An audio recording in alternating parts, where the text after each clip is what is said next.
So that's my initial response, and I'm open it to you to see if you have any other responses to the papers and ideas that we've heard. You're looking at me, so I'll begin. I have so many things that were jumping out at me. I'm always curious when I hear conversations about values and ethics and what the responsibility of the schools are. But I always think that children are exposed to the primary teachers, their parents first. And so teachers can only do as much as they can and should certainly strive to do all of the things that, you were saying. It's Victoria? Yes. Yes, which I agree with, but and then if you held up that little piece of paper for me, frustration, I would say the frustration would be to try to undo a lot of the damage that has been done when children come to the occasion of school and the parents are not the role models and showing their own values in their home and making those ethical decisions. And I don't know if you ever saw the movie Matilda. Of course. You did? One of my favorite childhood books. I have some of my pre-service teachers pick some Hollywood videos and pick out educational snippets or scenes, and then we use that as a jumping off point. So I hadn't seen Matilda on my own, but I had seen it through a presentation by some of my students. And I thought about values in the home connected to what I've just been saying, where if you haven't seen Matilda, it's like a hyperbole. It's an exaggeration. So that the father is teaching the son how to turn back whatever that is in the car, the mileage or something, because he's a used car salesman. and the father yells at Matilda, who has gravitated to the library and reading, etc., and the father is yelling at her, "Is something wrong with you? There's something must be wrong with you. What are you doing in those books? Throw those books away and get over here and sit in front of the TV with the rest of the family." So my point is, what can we do? And of course, we try our best, but I really see that there's going to be more and more of a need to get parents involved and try and work with them to change, or to not to change, but to try and help them heighten their awareness of ethics and being good role models in the home. I don't think teachers can do this alone. That's it. Okay. I have so many thoughts, and obviously no conclusions, but just thoughts.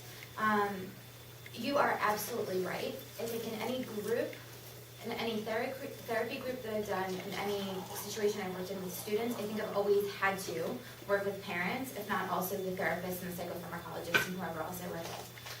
I think it's also good to mention, what I said before, it's like the fish rots from the head down.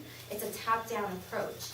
You're right, it must be a philosophy about the community, and the community does not just involve the staff, the administration, and the students.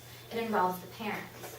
It's also important to note that in terms of speaking about ethics and values in schools with children, it's not just important, we're not pushing values about just life, about kindness and things like that.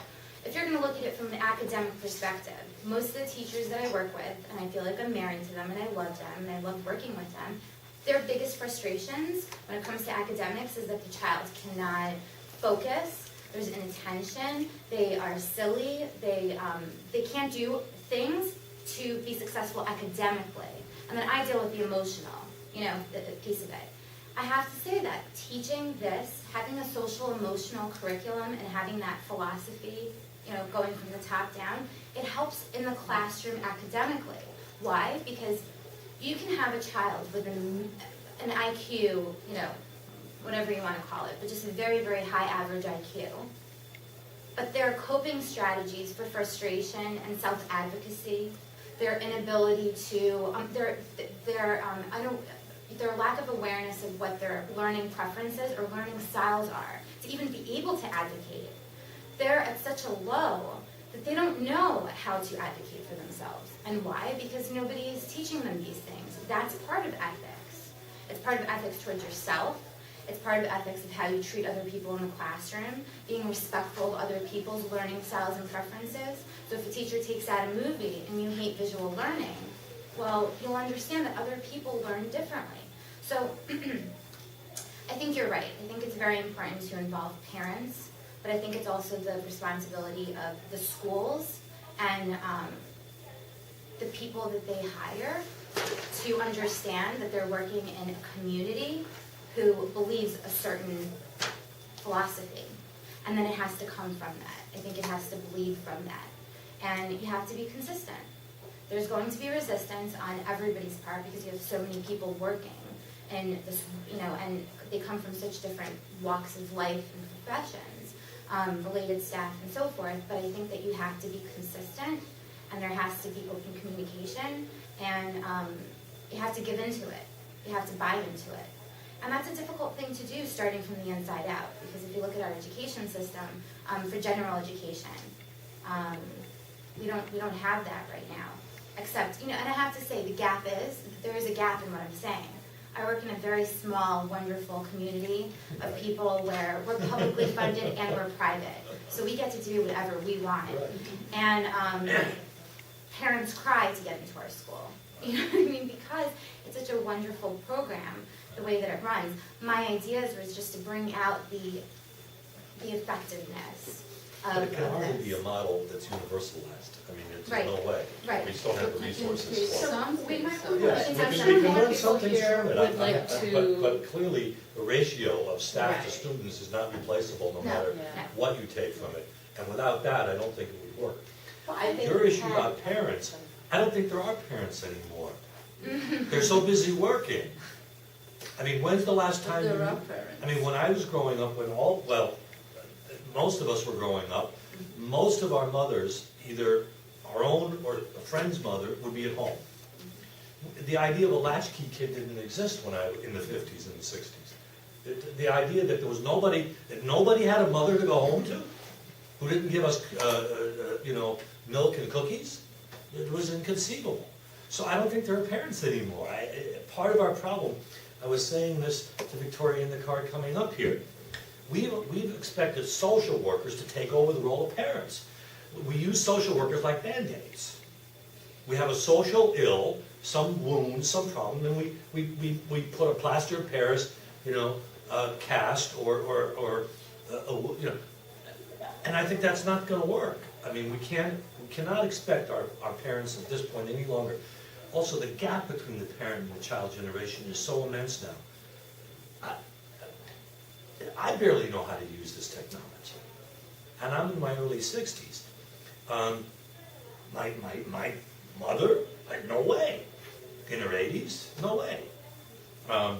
These 10-year-olds, this is the whole point. They know how to use the tool. I've often told my students, it's like giving teenagers Uzis and not teaching them who to shoot. They know how to shoot. If you move, they'll kill you, but they don't know who to shoot.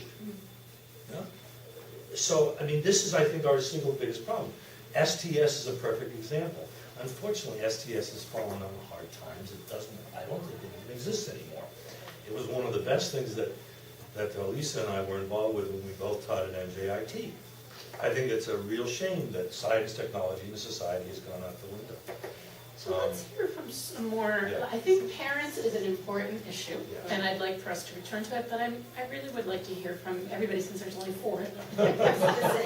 So many comments. I mean, I think ethics is a topic that we cannot generalize, like all parents or all things. And it's very difficult to really grab onto what's bothering us. I know that I observe in my class behaviors. I always think ethics as a set of rules and how people behave. And I'm starting to find myself distancing from the kinds of behaviors that have become so acceptable, and it's unacceptable to myself. I want to talk about just another area is sustainability and integration. I really identify with Victoria. Yes. Yes. Now, the exercise you do with forced choice, values, clarification, something, again, I'm a trained counselor from the 70s, but right now I'm in a university setting, and I teach ethics, law, and technology. And I say, how do I do this in this course where I'm working with administrators to be? Well, I start the exercise with a forced choice, values, clarification exercise, which opens up all kinds of discussions on how we view the world from different perspectives.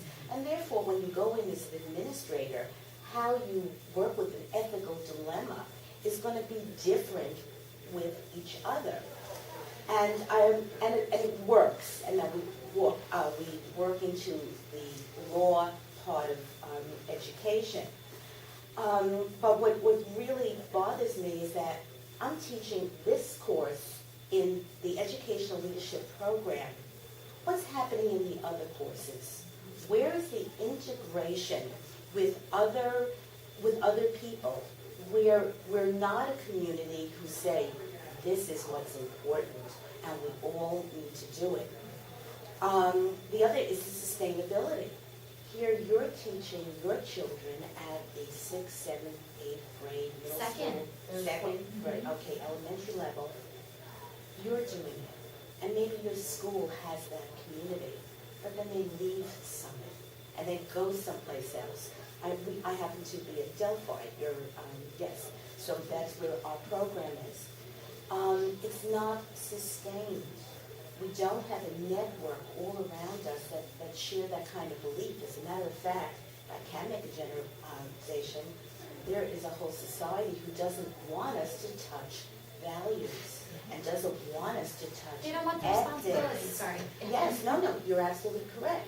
So I mean, we could go on, and I hear good things, and the thoughts, the metaphorical thoughts are excellent, but I'm frustrated because I know that the people who believe can just go so far, is what I'm saying. Should it happen? Absolutely. As I teach a technology class, and I'm having a discussion, and I have my students, like this. And it's perfectly fine. Or what's scarier is when I'm driving and I see this, or even this, with the thumbs going.